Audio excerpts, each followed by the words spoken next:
Hello students, good morning. Myself doctor Shalini Pandey और UGC NET home science preparation की इस series के दूसरे वीडियो में आपका स्वागत है। तो ये यूजीसी नेट 2023 में क्वेश्चन पूछा गया था, which of the following class of dye is banned to be used in the textile industry. तो चार ऑप्शंस दिए गए हैं, azo dyes, acid dyes, basic dyes and vat dyes. तो निम्नलिखित में से किस रंजक वर्ग का उपयोग वस्त्र उद्योग में प्रतिबंधित है। तो ये चार विकल्प आपके सामने दिए गए हैं। तो आइए हम आज के वीडियो में डिस्कस करेंगे सिंथेटिक डाई या कृत्रिम रंजकों के बारे में। तो डाइज, जैसा कि आप जानते हैं कि टेक्सटाइल इंडस्ट्री में फाइबर को, फैब्रिक को रंगने के लिए उपयोग किए जाते हैं। तो ये वह रंग हैं जो कि टेक्सटाइल में वस्त्रों को रंगने के लिए उपयोग किए जाते हैं। तो सिंथेटिक डाइज या कृत्रिम रंजक वे रंग होते हैं जो रसायनों रसायनों के उपयोग करके प्रयोगशालाओं में या लैब में बनाए जाते हैं। तो ये रंग जो हमारी नेचुरल डाइज होती हैं उनसे कई ज़्यादा तेज होते हैं, कलर फास्टनेस इनकी ज़्यादा होती है, ये सस्ते होते हैं और इनके द्वारा हम डिज़ायर्ड प्रॉपर्टीज़ को अचीव कर सकते हैं।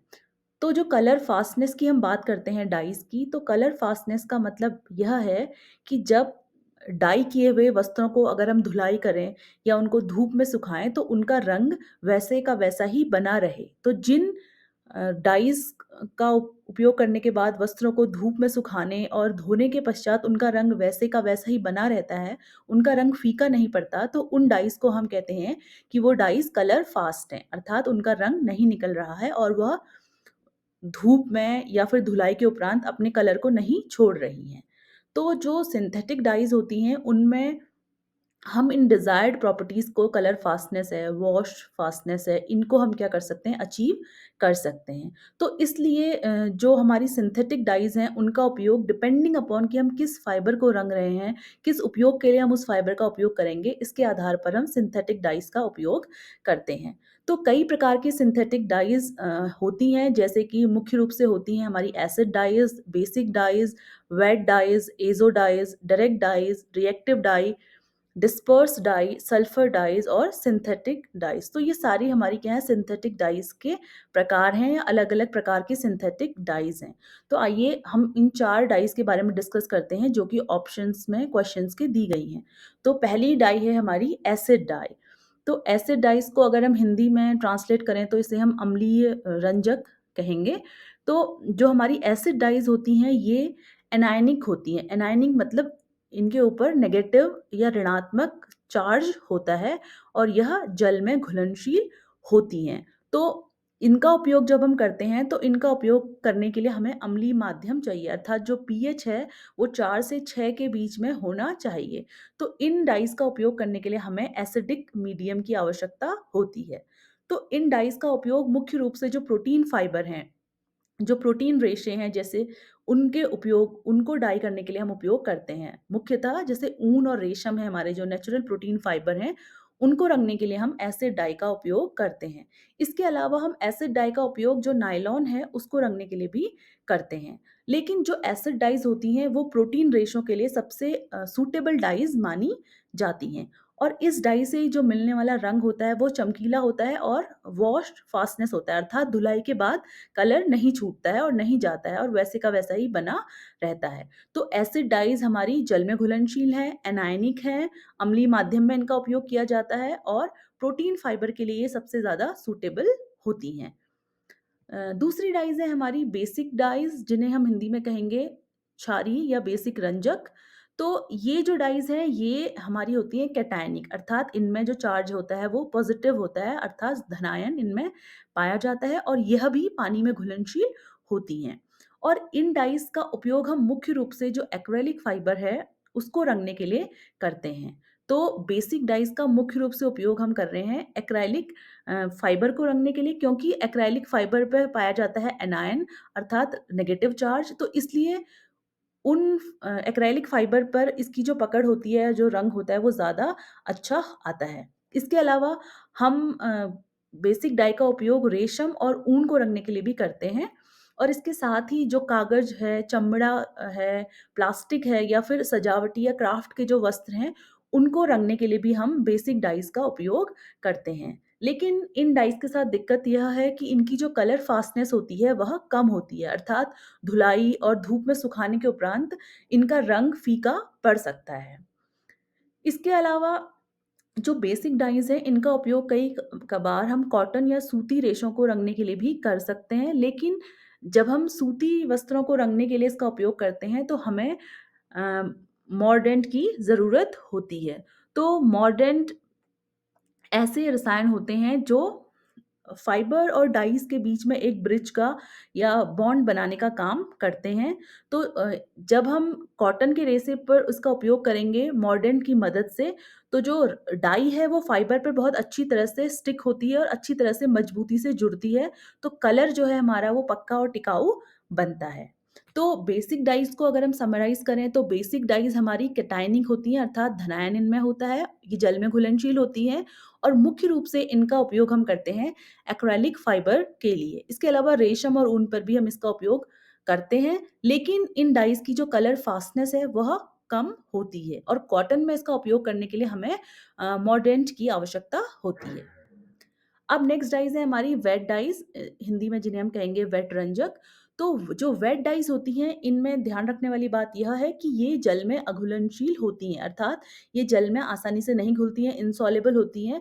तो हमें क्या करना होता है, फाइबर को डाई करने के लिए पहले इनको घुलनशील अवस्था में लाना होता है, तो जिसे हम बोलते हैं ल्यूको रूप फॉर्म में। ल्यूको फॉर्म में हम इन्हें लाते हैं, तो फिर डाई घुलनशील हो जाती है और फिर हम इसका उपयोग रंगने के लिए करते हैं। तो ये जो वेट डाइज़ होती हैं, ये सामान्य रूप से पानी में नहीं घुलती हैं, तो इसलिए हम इन्हें सीधे फाइबर पर अप्लाई नहीं कर सकते हैं। पहले हम इनको रिड्यूसिंग एजेंट के साथ अभिक्रिया करवाते हैं और उसके बाद ये घुलनशील रूप में परिवर्तित हो जाती हैं। तो फिर इस घुलनशील रूप को हम फाइबर में या फैब्रिक को डाई करने में उपयोग करते हैं। तो ये जो डाइज़ होती हैं, ये मुख्य रूप से हमारे जो सेल्युलोजिक फाइबर होते हैं, अर्थात जो सेल्युलोज वाले जो रेशे हैं, अर्थात जैसे कॉटन है, उसको रंगने के लिए हम मुख्य रूप से इस डाई का उपयोग करते हैं। और इस डाई की जो कलर फ़ास्टनेस है, वो सबसे बेस्ट होती है। सभी डाइज़ में, सभी सिंथेटिक डाई में जो कलर फ़ास्टनेस है, वो सबसे अच्छी जो कलर फ़ास्टनेस है, वो हमारी वेट डाइज़ से हमें प्राप्त होती है। इसका एक सबसे अच्छा उदाहरण है हमारा इंडिगो डाई। जो इंडिगो डाई का उपयोग हम डेनिम या जीन्स को रंगने के लिए करते हैं और तो ये जो डाइज़ हैं, हमारी इंडिगो डाई, ये वेट डाई का ही एक उदाहरण है। तो वेट डाइज़ को अगर समराइज़ करें तो वेट डाइज़ वाटर में इनसॉल्युबल होती हैं, जल में नहीं घुलती हैं।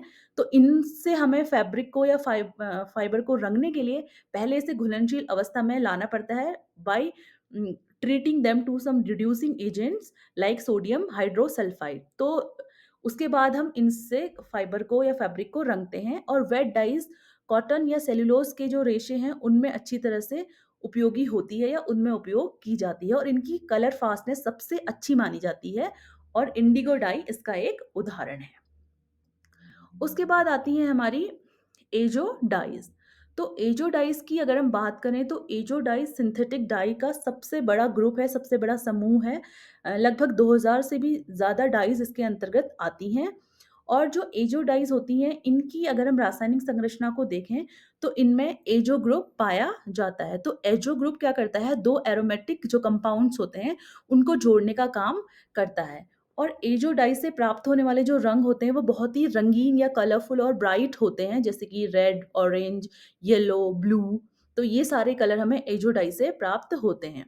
तो एजो डाई का यूज़ हम सिंथेटिक और प्राकृतिक दोनों ही फाइबर्स पे कर सकते हैं और हम इसका उपयोग कॉटन, रेयॉन, नायलॉन और पॉलिएस्टर पर मुख्य रूप से करते हैं। तो एजो डाइज़ कंपैरेटिवली बहुत बड़ा ग्रुप है और ईज़िली अवेलेबल होता है, तो इसलिए जो सस्ता टेक्सटाइल होता है, सस्ती प्रिंटिंग और रेडीमेड कपड़े होते हैं, उन पर इनका उपयोग बहुत अधिक मात्रा में किया जाता है। तो जो एजोडाइज़ हैं, तो कुछ एजोडाइज़ के साथ क्या होता है कि इनमें एजोडाइज़ में जब हमारे शरीर के कॉन्टैक्ट में आती हैं, तो ये कुछ एजोडाइज़ टूट के अराइल एमाइन्स बनाती हैं। तो जब एजोडाइज़ हमारी स्किन के कॉन्टैक्ट में आ रही हैं, तो रासायनिक और एंजाइमेटिक अभिक्रिया के फलस्वरूप यह क्या कर रही हैं, हमारे स्किन के कॉन्टैक्ट में आने पर अराइल एमाइन्स में या एरोमेटिक एमाइन्स में ब्रेक डाउन हो जाती हैं। तो कुछ एराइल एमाइन्स हैं जैसे कि हमारी बेंजोडीन है या 4 अमीनो बाइफेनिल है या ओ टोलुइडीन है।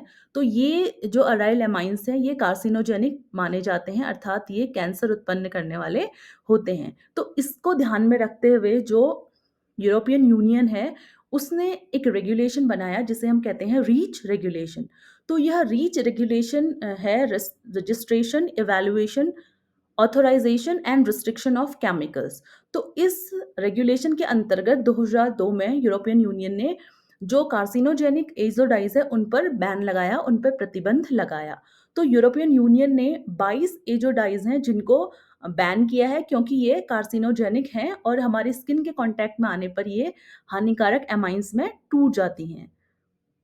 तो इस कारण जो ये हानिकारक हमारे एमाइन्स होते हैं, ये हमारे शरीर को या हमारे डीएनए को नुकसान पहुँचा सकते हैं और हमें कैंसर और स्किन जो एलर्जी है वो कॉज़ कर सकते हैं। तो इसीलिए जो यूरोपियन यूनियन है, उन्होंने इस रेगुलेशन के तहत, रीच रेगुलेशन के तहत 22 एज़ोडाइज़ को प्रतिबंधित किया है। और ये प्रतिबंध हमारा जो कपड़े हैं या चमड़े से बने उत्पाद हैं, खिलौने हैं या घरेलू वस्तुओं हैं, उन पर इन डाइज़ का उपयोग प्रतिबंधित किया गया है। उदाहरण के लिए यदि कोई वस्त्र हमारी स्किन के कॉन्टैक्ट में आता है या हमारी त्वचा के सीधे संपर्क में आता है, जैसे कि हमारे अंडरगारमेंट्स हैं, शर्ट है, बेडशीट्स हैं, तो उनमें इन एज़ोडाइज़ का जो प्रतिबंधित है, उनका उपयोग इस रेगुलेशन के तहत उनका उपयोग प्रतिबंधित किया गया है। तो ये था रीच रेगुलेशन जो कि एज़ोडाइज़ के ऊपर यूरोपियन यूनियन ने लगाया है। तो इसको जानने के बाद अब आप इस क्वेश्चन को ईज़िली सॉल्व कर सकते हैं।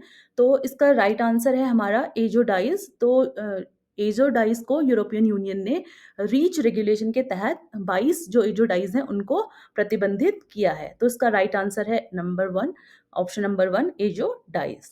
तो आई होप आपको इस वीडियो में सिंथेटिक डाइज़ के बारे में समझ आया होगा। फॉर नेक्स्ट वीडियो में हम मिलेंगे किसी अगले क्वेश्चन के साथ। तब तक के लिए do like, share and subscribe my channel. Thank you.